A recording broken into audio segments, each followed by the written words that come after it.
Hello everyone, कैसे हैं आप लोग। उम्मीद करते हैं सभी लोग मस्त होंगे, ज़बरदस्त होंगे। आज की इस वीडियो में दोस्तों हम बात करने वाले हैं अपने तीसरे सेक्टर के बारे में, जिसके बारे में दोस्तों हर कोई बात नहीं करता। बट दोस्तों ये जो सेक्टर है वो दोस्तों आगे आने वाले 5 से 10 साल में दोस्तों काफ़ी अच्छे तरीके से बूम होने वाला है। ठीक है, तो यहाँ पर दोस्तों रीज़न है दोस्तों, जिस तरीके से अभी दोस्तों आपने देखा होगा हर एक तरीके से दोस्तों कोई ना कोई बिजनेस दोस्तों अपना दोस्तों डिजिटलकरण कर रहा है। और मोदी जी ने भी दोस्तों यही एक नारा दिया है, डिजिटल इंडिया। ठीक है, तो यहाँ पर दोस्तों सारा गवर्नमेंट्स का जो दोस्तों फोकस है वो डिजिटल पेमेंट हो या फिर डिजिटल डिलीवरी हो या फिर डिजिटल एजुकेशन हो, सारा चीज़ें दोस्तों दोस्तों डिजिटल पर दोस्तों चल रहा है। आजकल आपने देखा होगा तरह तरह के एआई आ रहे हैं, जिससे दोस्तों लोग अच्छे अच्छे एनिमेशन बना रहे हैं। अच्छा दोस्तों आपने डिजाइनिंग देखे होंगे। एंड दोस्तों जो इंफ्रास्ट्रक्चर तैयार करते हैं, आज आप दोस्तों एआई की मदद से दोस्तों 2D 3D नक्शे बना पा रहे हैं, वो भी फ्री ऑफ कॉस्ट। ठीक है, छोटे मोटे सब्सक्रिप्शन के साथ में अगर आप लेते हैं तो डेफिनेटली काफ़ी सारी चीज़ें अच्छी हो जाती है। कुछ भी हेल्प लेनी हो तो आज लोग एआई के माध्यम से दोस्तों जो है वो लेना पसंद करते हैं। एंड दोस्तों आपने छोटे छोटे स्टार्टअप देखे होंगे, जैसे स्विगी आपने देखा, जोमेटो आपने देखा, एंड दोस्तों ब्लिंकिट आपने देखा, ओयो देखा, और भी बहुत सारे दोस्तों जिप्टो देखा। ये इस तरीके के प्लेटफॉर्म है, मतलब ये डिजिटली काम करते हैं। और भाई हम क्या करते हैं, यहाँ से ऑर्डर करते हैं, तो इनको भी क्या चाहिए होता है, एक डाटा सेंटर चाहिए होता है। अपने जितने भी ऑर्डर्स होते हैं उनको दोस्तों मैनेज करने के लिए बहुत सारी चीज़ें होती है, इनको सर्वर लगते हैं। ठीक है, तो इसी तरीके से दोस्तों होता क्या है, इन कंपनी की ग्रोथ बढ़ जाती है। तो हमें एक ऐसी कंपनी पर फोकस करना है जो दोस्तों इस फील्ड में काम कर रही हो। और गवर्नमेंट का ऑलरेडी यहाँ पर सपोर्ट है, क्योंकि दोस्तों अभी पिछले दिनों की मैं कुछ न्यूज़ आपको बता देता हूँ। उत्तराखंड में दोस्तों न्यूज़ निकल कर आ रही है। यहाँ पर दोस्तों उत्तराखंड में नेक्स्ट जनरेशन डेटा सेंटर की घोषणा मुख्यमंत्री पुष्कर सिंह धामी ने दोस्तों यहाँ पर कर दी है। ठीक है, उसके बाद में मध्य प्रदेश से एक न्यूज़ निकल कर आती है, मध्य प्रदेश में बड़ा डेटा सेंटर स्थापित करेंगे, कैबिनेट ने मंजूरी यहाँ पर दे दी है। उसके बाद से राजस्थान से आती है, राजस्थान में एआई पॉलिसी 2025 और डेटा सेंटर पॉलिसी 2025 लागू कर दी है। ठीक है, राजस्थान सरकार ने एआई नीति और डेटा सेंटर नीति 2025 लागू की है, जिसमें राज्य में विश्व स्तरीय डेटा सेंटर इकोनॉमी इकोसिस्टम बनेगा और लाखों युवाओं को यहाँ पर रोजगार मिलेंगे। उसके बाद में दोस्तों हिमाचल से फिर वही न्यूज़ आ जाती है, मतलब इनकी चर्चा बहुत ज़ोरों शोरों से चलने लगी है। तो डेफिनेटली गवर्नमेंट भी इसको प्रमोट कर रही है, तो आपको भी यहाँ पर एक बार फोकस बनाकर रखना चाहिए। तो सबसे पहले आप यहाँ पर देख लेते हैं, मेरे पास में कंपनी है Netweb technology LTD. Market cap देखेंगे 12,039 करोड़ है। स्टॉक्स के पी की बात करेंगे 93। एंड दोस्तों स्टॉक्स की आरओसी 32%, आरओई देखेंगे 23%। तो मेरे हिसाब से अच्छा है। अगर हाई लो की बात करेंगे तो यहाँ पर आप 3060 एंड दोस्तों 1252 अभी का इसका रिसेंटली हाई और लो है। एंड दोस्तों बात करते हैं इसके अबाउट सेक्शन की, तो अबाउट सेक्शन आप देख सकते हैं, जो कंपनी यहाँ पर स्टार्ट हुई थी 1999 में हुई थी। Netweb technology India NTI is one of the India's largest high and computer solution HCS providing with fully integrated design and manufacturing capacities. ठीक है, तो ये भी आप देख सकते हैं। तो ये कंपनी दोस्तों क्या है, ये कंपनी कंप्यूटर से रिलेटेड जो भी सारे आपकी क्या है फैसिलिटीज़ है उनको ये प्रोवाइड करती है, उनके सॉल्यूशन प्रोवाइड करती है। तो इस कंपनी पर एक बार फोकस आप बनाकर रख सकते हैं। मैन्युफैक्चरिंग फैसिलिटी की अगर आप बात करें तो the company operated manufacturing facility in Faridabad Haryana and has 17 office across India. तो इंडिया के अंदर 17 ऑफिस है इसके। Manufacturing facility capable of producing 200+ server module. ठीक है, 50+ work station module and 15+ storage system इनके पास में ऑलरेडी है। ठीक है, तो ये अलग चीज़ है। देखो यार, मैं इसको यहाँ पर जो सारी चीज़ें इसको अच्छी तरीके से नहीं समझ पा रहा हूँ, पर कोई बात नहीं है, मैं इसको दोस्तों एक अच्छी तरीके से मैं आपको बताऊँगा। ठीक है, बट इसकी जो यहाँ पर अगर आप देखोगे बिजनेस ऑफरिंग की अगर आप बात करते हो तो यहाँ पर आप देख सकते हैं high performing computer super computer HPC system. ठीक है, एंड बी में देखोगे वही प्राइवेट कूल्ड एंड हाइपर, ठीक है, इंफ्रास्ट्रक्चर्स। और उसके बाद में यहाँ पर देखेंगे AI system and enterprises work station. तो ये भी कंपनी जो है ना दोस्तों। और उसके बाद में आप देखेंगे ई पर डाटा सेंटर सर्वर्स। ठीक है, software and service and HCS offering. ठीक है, तो ये सारी चीज़ें जो है ना दोस्तों वो कंप्यूटर यानी कि डिजिटलकरण से जुड़ी हुई है। तो इस कंपनी पर एक बार आप फोकस बनाकर रख सकते हैं। थोड़ा सा इसके बारे में डिटेल रखना। और सबसे पहले नीचे आ जाते हैं। ठीक है, नीचे चलते हैं। अगर इसका क्लाइंट्स की बात करेंगे तो यहाँ पर आप देख सकते हैं Indian institute of technology, IIT Jammu, ठीक है, IIT Kanpur, NMDC data centre private limited, NMDC data centre, ठीक है। तो ये इसके बड़े बड़े जो है ना दोस्तों वो क्या है, इसके क्लाइंट्स है, ठीक है। उसके बाद में नीचे अगर आप देखोगे तो यहाँ पर आपको देखने को मिल जाएगा ग्रोथ आउटलुक में देखने को मिल जाएगा, आईपो डिटेल्स जो पहले आया था, ऑर्डर बुक आपको देखने को मिल जाएगी, कोलोब्रेशन वगैरह सारी चीज़ें आप यहाँ पर देख सकते हैं, ठीक है। तो ये आपको मेरे हिसाब से इस पर फोकस बनाकर रखना चाहिए, ठीक है। और हम इसको बाद में कवर करते हैं, सबसे पहले हम बात कर लेते हैं क्वार्टर की। तो कंपनी की ग्रोथ देख लेते हैं कि भाई क्वार्टर वाइज किस तरीके से ग्रोथ कंपनी कर रही है, क्या आगे सर्वाइव कर पाएगी। तो डेफिनेटली यहाँ पर सेल्स की बात करेंगे तो 69, उसके बाद में आप यहाँ पर देखेंगे दोस्तों 301, ठीक है। तो यानी कि 70 करोड़ से कंपनी आज 301 करोड़ की सेल्स कर पा रही है। और आप देख सकते हैं किस तरीके से इसकी सेल्स जो है दोस्तों वो बढ़ती हुई जा रही है। यानी कि यहाँ पर 334, 415 एक हाईएस्ट, यानी कि अब तक का सबसे बड़ा नंबर 415 करोड़ की सेल्स भी कर चुका है। ऑपरेटिंग प्रॉफिट मार्जिन काफ़ी अच्छा है, ठीक है। और उसके बाद में नेट प्रॉफिट की बात करेंगे, कंपनी 6 करोड़ से अभी जो है दोस्तों 30 करोड़ का सफ़र तय कर चुकी है। यहाँ पर भी दोस्तों काफ़ी अच्छा परफॉर्मेंस करके इन्होंने दिखाया है। एंड ईयर ऑन ईयर की डाटा की अगर बात करें तो सेल्स में आप देख सकते हैं 130 करोड़ से कंपनी 1150 करोड़ पर कंपनी यहाँ पर सेल्स कर पा रही है। एंड नेट प्रॉफिट देखेंगे 3 करोड़ से 114, 129 करोड़ पर कंपनी बैठी हुई है ऑलरेडी। एंड नीचे बात करते हैं यहाँ पर बैलेंस शीट की। तो बैलेंस शीट को अगर आप देखते हैं तो यहाँ पर आपको 519 करोड़ का जो रिजर्व है बहुत ही अच्छा है। बोरिंग की बात करेंगे यहाँ पर 8 करोड़ के बोरिंग है। और बाकी मैं देखता नहीं हूँ, सारी चीज़ें जो भी चीज़ें होती है मैन मैं यहाँ पर बात कर रहा हूँ, ठीक है। अब यहाँ पर शेयर होल्डिंग पैटर्न की बात करते हैं तो मेरे हिसाब में यहाँ पर जो शेयर होल्डिंग पैटर्न है वो काफ़ी अच्छा है। प्रमोटर के पास में 75% से भी ज़्यादा की स्टेक थी, जो कि इन्होंने कम करके अभी 71% यहाँ पर कर दिए। एफआईज की अगर बात करेंगे तो यहाँ पर 9% की हिस्सेदारी है, यानी कि अराउंड 10% की मान सकते हैं। डीआईज की बात करेंगे तो डीआईज भी दोस्तों यहाँ पर अपना छोटा मोटा प्रॉफिट बुक कर चुके हैं। एंड यहाँ पर 4% की स्टेक्स अभी भी इनके पास में है। पब्लिक की बात करेंगे तो 15% की स्टेक्स पब्लिक भी यहाँ पर रखती है, ठीक है। अब इसको हम चार्ट पर देख लेते हैं, इसके थोड़े से टेक्निकल सपोर्ट एंड रेजिस्टेंस देख लेते हैं कि स्टॉक दोस्तों अपने चार्ट पर क्या कर रहा है। तो आप इसका ये देख सकते हैं, इसके जो हाई थे वो देखिए कितना बड़ा इसने प्रॉफिट बनाया था नीचे से, मतलब जब ये भागा था तो 307, ठीक है, 307% के प्रॉफिट थे। और भाई एक साइड भागे ही जाता, स्टॉक भाग ही जाता। उसके बाद में आता है करेक्शन, एक बहुत बड़ा करेक्शन आपको दोस्तों इस स्टॉक्स में देखने को मिला। एंड अगर करेक्शन की बात करें तो ये अपने टॉप लेवल से, अब देखिए स्टॉक्स में सारी चीज़ें अच्छी चल रही है, फंडामेंटल जो भी सारी चीज़ें हैं, सेल्स वगैरह, नेट प्रॉफिट अच्छे आ रहे हैं, फिर भी स्टॉक गिरा, ठीक है। तो इसको ही कहते हैं, एक मिनट रुकिएगा, ये आप देखिए यहाँ पर जब इसका बॉटम बना था तो ये स्टॉक दोस्तों अपने टॉप लेवल से 60% का अप्रोक्स यहाँ पर गिरा। एंड दोस्तों अभी की बात करते हैं तो ये जो स्टॉक्स है अभी कितना परसेंट गिरा हुआ है अपने टॉप लेवल से, तो अभी भी ये 30% गिरा हुआ है। और रिसेंटली स्टॉक ने दोस्तों यहाँ से ब्रेकआउट भी दिया है। और ब्रेकआउट के बाद में जो स्टॉक्स है दोस्तों वो अपने ब्रेकआउट को क्या कर रहा है, वो यहाँ पर रिट्रेसमेंट करने के लिए आ रहा है। यहाँ पर आप देख सकते हैं, यहाँ पर फर्स्ट टाइम आया और उसके बाद में एक हाई लगाने के बाद में लो लगाया और धीरे से फिर से आता है, फिर गिरता है, अगेन यहाँ पर आता है, ब्रेकआउट करता है और फिर यहाँ पर कंसोलिडेट चल रहा है। तो ये जो स्टॉक्स है 2033 रुपये का इसका सपोर्ट्स है, ये आप दोस्तों ध्यान में रख सकते हैं। एंड दोस्तों आने वाले टाइम में जो स्टॉक्स है वो ग्रोथ आपको दिखा सकता है, नो डाउट, ठीक है। बट दोस्तों स्टॉक्स में थोड़ा सा दोस्तों मेरे हिसाब से अभी ये जो स्टॉक्स है मेरे हिसाब से अप्रोक्स आपको 1730 1750 के आसपास में देखना को मिले, या फिर एक बेस्ट प्राइस हो सकता है, ठीक है। बाकी देखो आप खुद समझदार है, जो भी सारी चीज़ें करनी है वो आप खुद कर सकते हैं, क्योंकि ये जो चैनल है वो बिल्कुल भी दोस्तों आपको सेल बाय रिकमेंडेशन नहीं देता है, ठीक है। अब नेक्स्ट जो है दोस्तों स्टॉक्स है हमारा, काफ़ी अच्छा स्टॉक्स है, उस पर भी फोकस हम बना सकते हैं। तो आप यहाँ पर देख सकते हैं मेरे पास में जो सेकंड कंपनीज है वो है अनंतराज एलटीडी। स्टॉक्स के जो प्राइस है वो 536 है।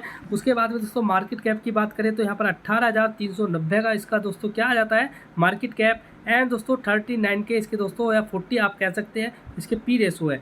और आरओसी थोड़ी सी ग्रोथ जो है दोस्तों वो पिछले जो मैंने फर्स्ट स्टॉक बताया उससे थोड़ा सा डाउन है। अगर यहाँ पर बात करें दोस्तों इसके अबाउट सेक्शन की, तो ये भी कंपनी दोस्तों डाटा बेस कंपनी है, यानी कि डाटा सेंटर से रिलेटेड है, उसको भी दोस्तों आप देख सकते हैं, ठीक है। इसके अबाउट सेक्शन आपको ज़रूर पढ़ने चाहिए मेरे हिसाब से, ठीक है। और इसके कहाँ कहाँ से कितना रेवेन्यू आता है वो सारी चीज़ें यहाँ पर आपको दिखा हुआ है। तो ये देखिए डाटा सेंटर आपको यहाँ पर देखने को मिल जाएगा, ठीक है। यहाँ पर डाटा सेंटर के बारे में पढ़ सकते हैं, जा कंपनी, ठीक है।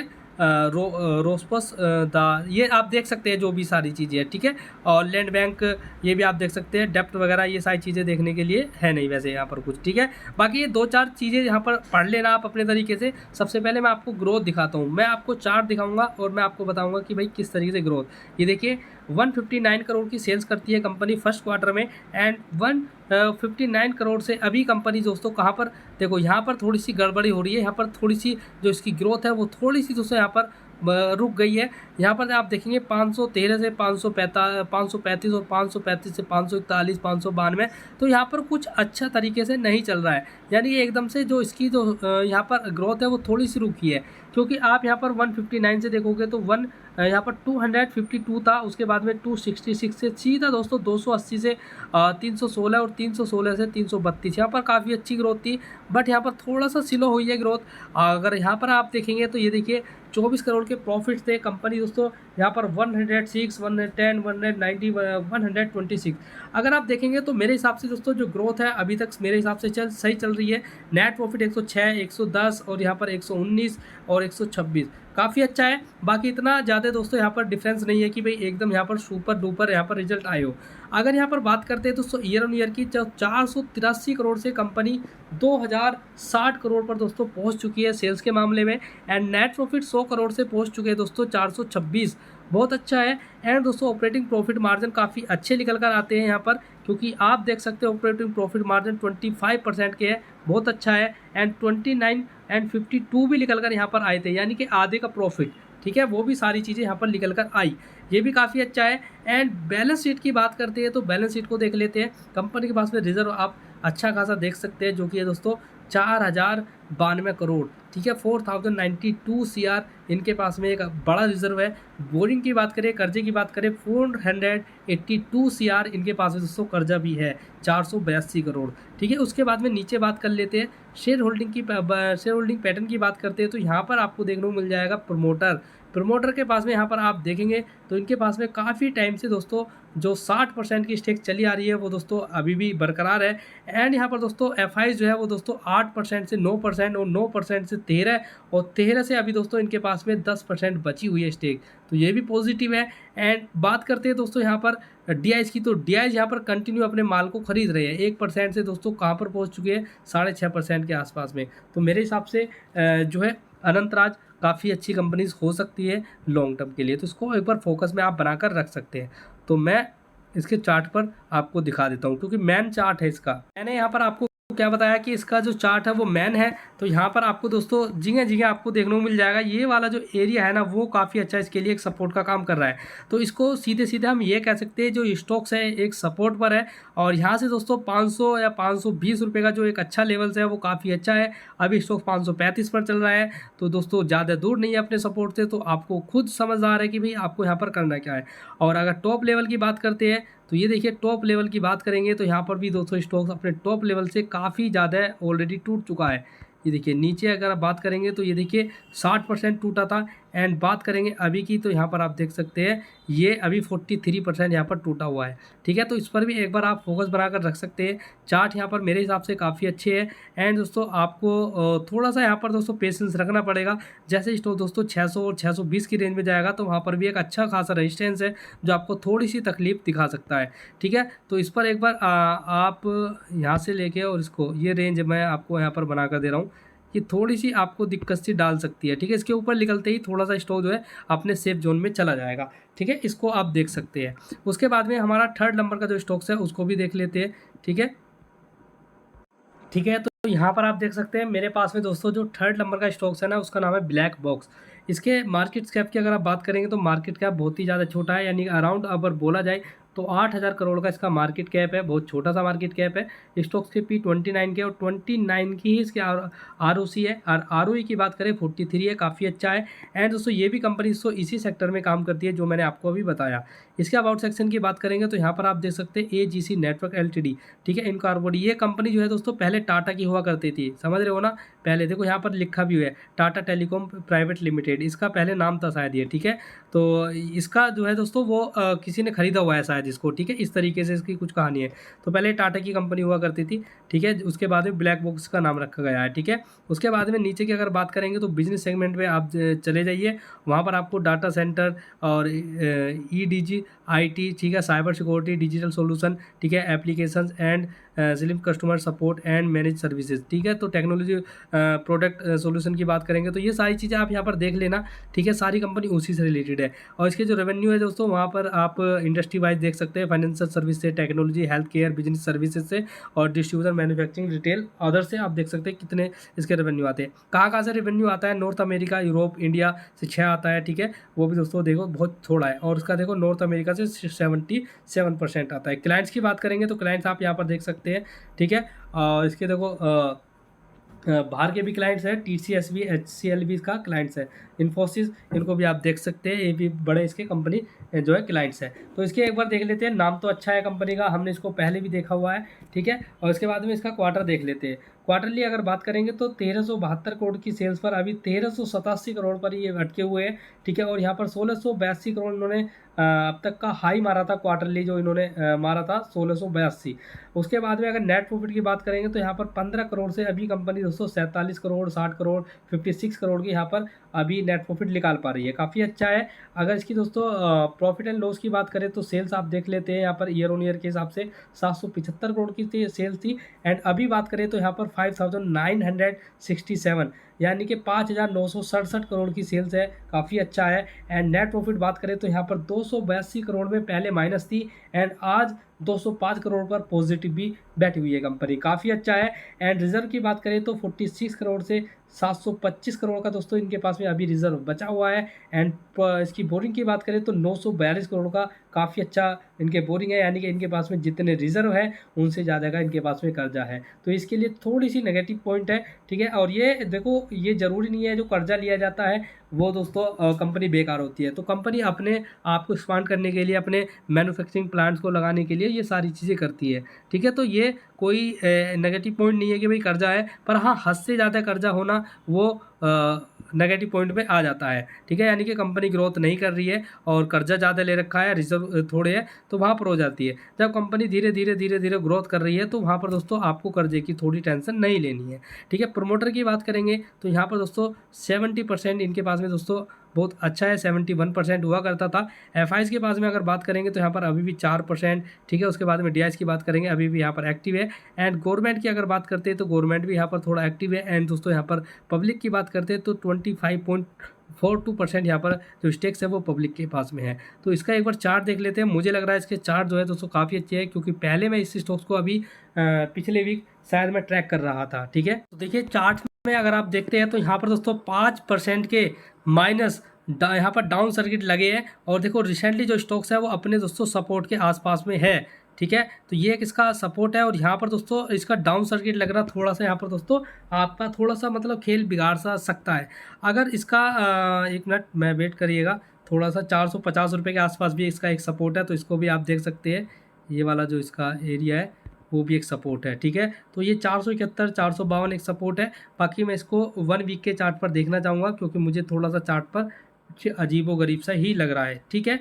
ठीक है भाई, देखो यहाँ पर सारी चीज़ें अच्छी है। पहले भी हमने यहाँ पर एनालिस की हुई है और ये देखिए पहले जब यहाँ पर एनालिस करी थी तो पहले भी यहाँ पर रिटर्न मिले थे। उसके बाद में जब मार्केट गिरी तो ये भी स्टॉक गिरा, और स्टॉक गिरने के बाद में आप देख सकते हैं यहाँ पर, अभी मैं आपको दिखाऊँ, थोड़ा सा देख लेते हैं क्या मुझे यहाँ पर देखने को मिलता है।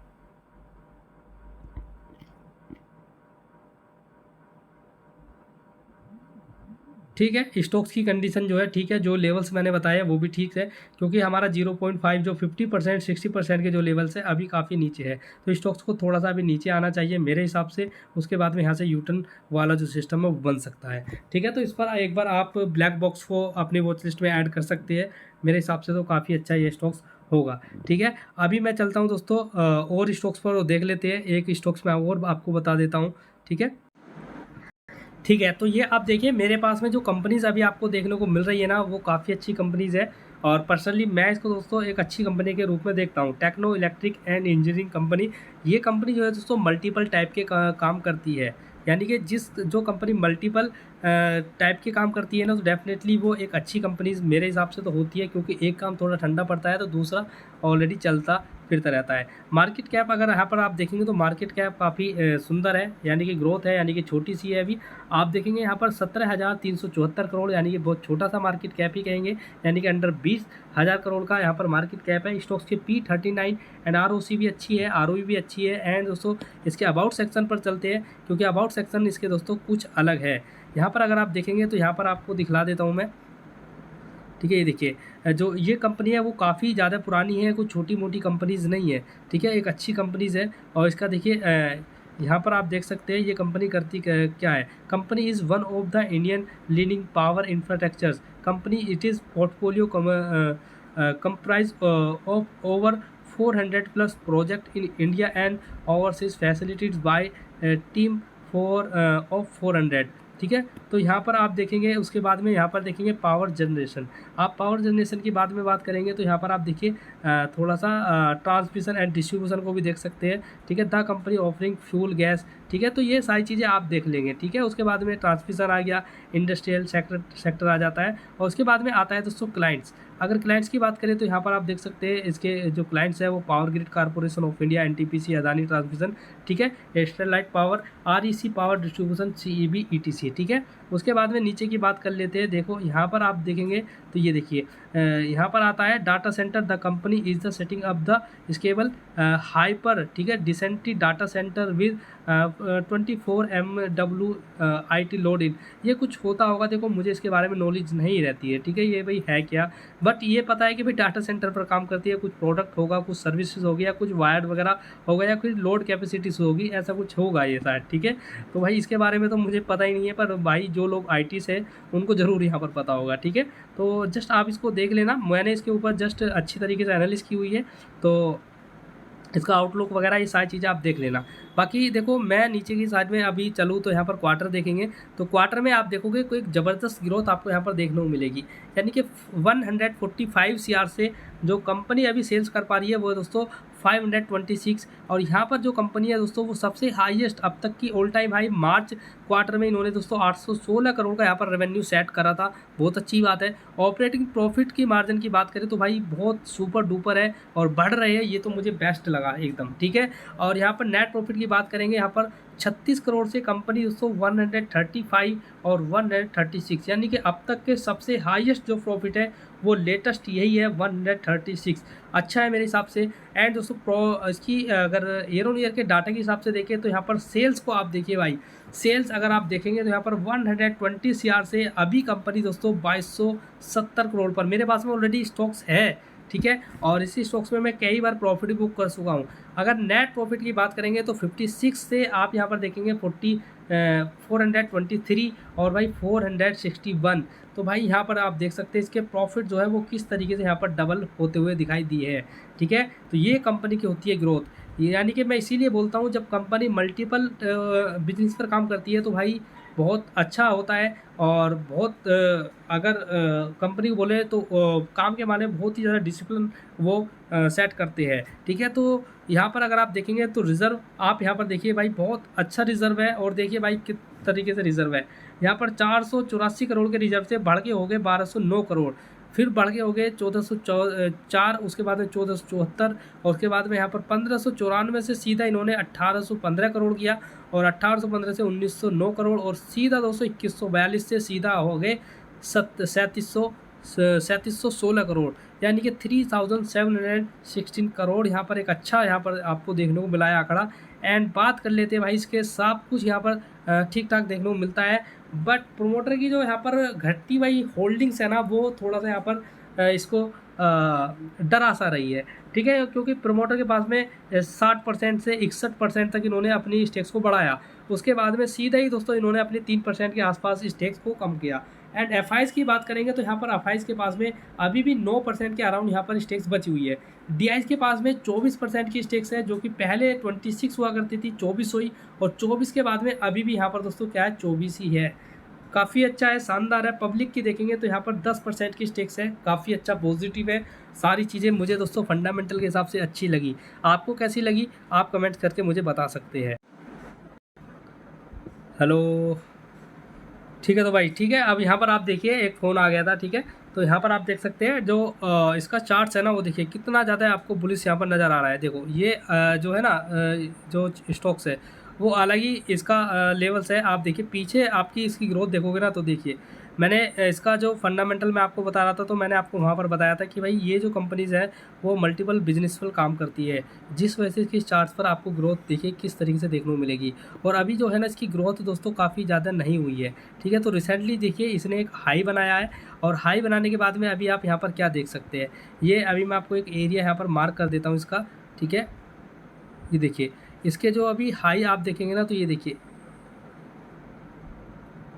ये आप देखेंगे ना, तो ये देखिए इसके जो हाई है ना वो आप देख सकते हैं। हाई से ये जो स्टॉक्स क्या कर रहा है, ये स्टॉक देखिए ये हाई से क्या कर रहा है, ये नीचे गिर जाता है, ठीक है। अगेन ये फिर ऊपर जाता है, एंड दोस्तों यहाँ से फिर से रेजिस्टेंस खा के नीचे गिर जाता है। और आपको यहाँ पर लग रहा होगा कि भाई जो स्टॉक नीचे गिरा है तो धीरे से ये फिर से रिकवर यहाँ पर करने आ रहा है। तो यहाँ पर दोस्तों हो सकता है यहाँ पर ब्रेकआउट करे और फिर एकदम दोस्तों बहुत बड़ी रैली आपको शायद ऐसा कुछ देखने को यहाँ पर मिले। तो स्टॉक देखिए काफ़ी अच्छा बुलिश है। और देखो जब ये गिरा था तो टॉप लेवल से अपने जब ये गिरा था ना, तो इतना ज़्यादा ये स्टॉक नहीं गिरा, क्योंकि भाई इसके बिजनेस पे अलग ही दम है। और मेरे पास में भी स्टॉक्स है, बट मैंने अभी लॉन्ग टर्म का पोर्टफोलियो नहीं देखा है, मैंने कहाँ पर ख़रीदा हुआ है। 55% गिरा था, और उसके बाद में भी अभी 50% गिरने के बाद में देखिए ये जो गिरावट है वहाँ पर कितनी बची है, 17% ये बची है, सारी गिरावट को खा चुका है। अब की बार ये स्टॉक जो है अपने स्विंग हाई को ब्रेक कर देता है, तो यहाँ से हो सकता है जो स्टॉक्स है वो अपने दोस्तों न्यू 52 वीक हाई लगाते हुए नज़र आए, ठीक है। तो इसी स्टॉक्स को आप देख सकते हैं। तो चलते हैं दोस्तों, आज की वीडियो में इतना ही, और मिलते हैं दोस्तों किसी नई वीडियो में। वीडियो कैसी लगी आप मुझे बता सकते हैं, और ये सीरीज़ मैं कंटिन्यू रखूँ उसके बारे में मुझे बता सकते हैं, क्योंकि अभी भी मुझे दोस्तों 3 सेक्टर कवर करने के बाद में मुझे ऐसा लग रहा है कि भाई अभी भी बहुत सारे लोग दोस्तों डिफेंस के कौन से स्टॉक्स पर फोकस करना चाहिए वो नहीं पता है। एंड एक और सेक्टर है रेलवे, उसकी भी डोमेस्टिक डिमांड बहुत ही ज़्यादा है, और उसको भी आप देख सकते हो, उसमें भी दोस्तों काफ़ी सारे काम होने। एंड दोस्तों अभी रेल नेटवर्क दोस्तों मॉडिफिकेशन बहुत सारी चीज़ें होना है, एक कवच का जो अभी पीछे न्यूज़ आई थी वो भी सारी चीज़ें पेंडिंग है। तो रेलवे भी काफ़ी अच्छा दोस्तों कर सकता है। तो अभी 2 सेक्टर मेरे पास में अभी बचे हुए हैं, जिसमें दोस्तों हमें बात करनी चाहिए रेलवे एंड डिफेंस पर। तो अगर आपको वीडियो चाहिए तो कमेंट कर सकते हैं, बाकी नहीं कोई बात नहीं, मैं वीडियो वैसे भी बना दूंगा। तो चलते भाई लोगों, मिलते हैं नेक्स्ट वीडियो में, तब तक के लिए बाय बाय, जय हिंद जय भारत।